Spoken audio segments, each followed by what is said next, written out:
Baabda, son sérail et sa fontaine ottomane. Cette ville, autrefois capitale du petit Liban autonome, sombre dans les querelles et la confusion. Depuis plus de 4 ans, des tensions au sein de son conseil municipal empêchent la réalisation de projets vitaux pour le développement de la localité. Sandra Asmar nous donne rendez-vous à quelques mètres seulement de son ancien lieu de travail. En 2020, 4 ans après son élection au conseil municipal, elle claque la porte, suivie par plusieurs élus municipaux. J'ai été négativement surprise et très choquée par le niveau, par la non-homogénéité des membres du conseil. Ça fait plus de 7 ans qu'on vit dans une région qui n'a pas beaucoup de services, qui n'a pas de plan urbain.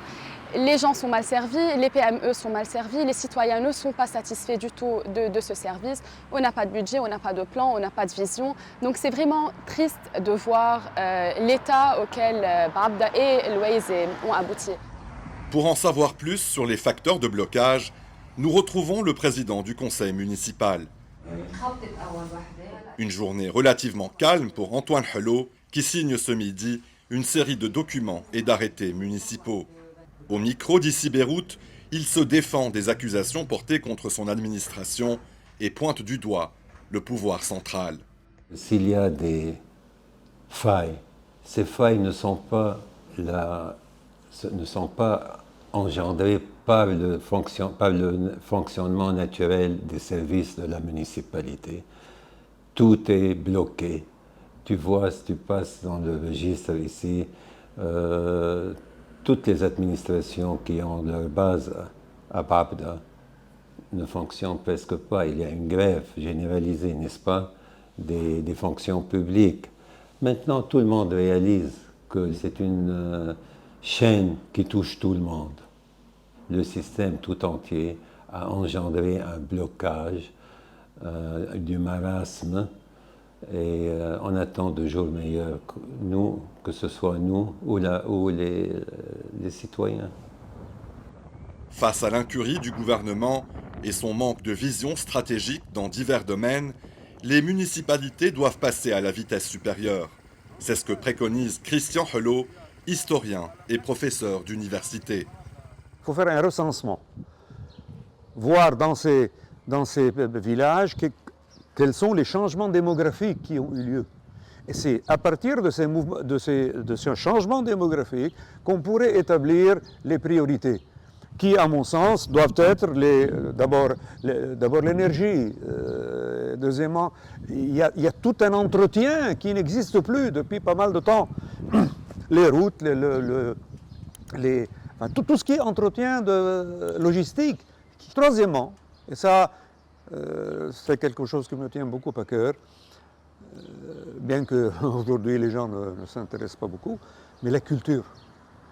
Chaque village, chaque municipalité doit promouvoir son identité. C'est quoi? Chaque petit village a son histoire. Et finalement, toutes ces petites histoires font l'histoire de tout le pays. La crise économique qui secoue le Liban depuis 2019 pèse lourd sur les finances des municipalités. À Faïtroun, un village perché à plus de 1200 mètres d'altitude, les besoins sont aujourd'hui immenses. Mais grâce à la générosité de certains particuliers et à une gestion irréprochable au fil des années, l'administration locale absorbe la déprime financière à moindre coût. Il faut qu'il y ait des élections, que des donateurs ou que la Banque mondiale subventionne le travail des municipalités, qu'un chef de municipalité aisé vienne en aide aux habitants.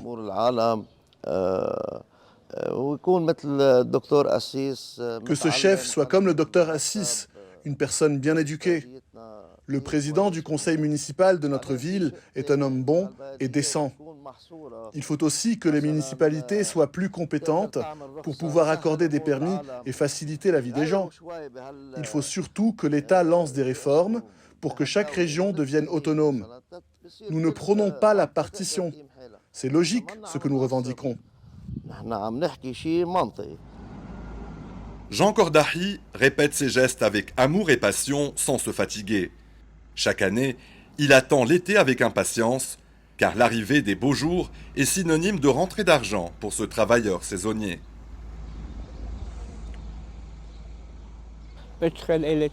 Je travaille au sein de la municipalité depuis 3 ans, en été seulement. J'espère pouvoir continuer à travailler, que la situation s'améliore et se stabilise. En hiver, notre vie est insupportable. Je n'ai aucune source de revenus. Notre destin est entre les mains de Dieu, ni plus ni moins. Le manque de budget empêche la municipalité de combler ses besoins en personnel. Résultat, ses bureaux demeurent fermés plusieurs jours par semaine. Mais pas seulement.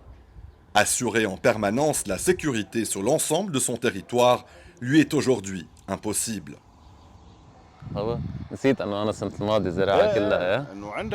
Une situation qui inquiète cette famille d'agriculteurs installés à Faytroun depuis plusieurs générations.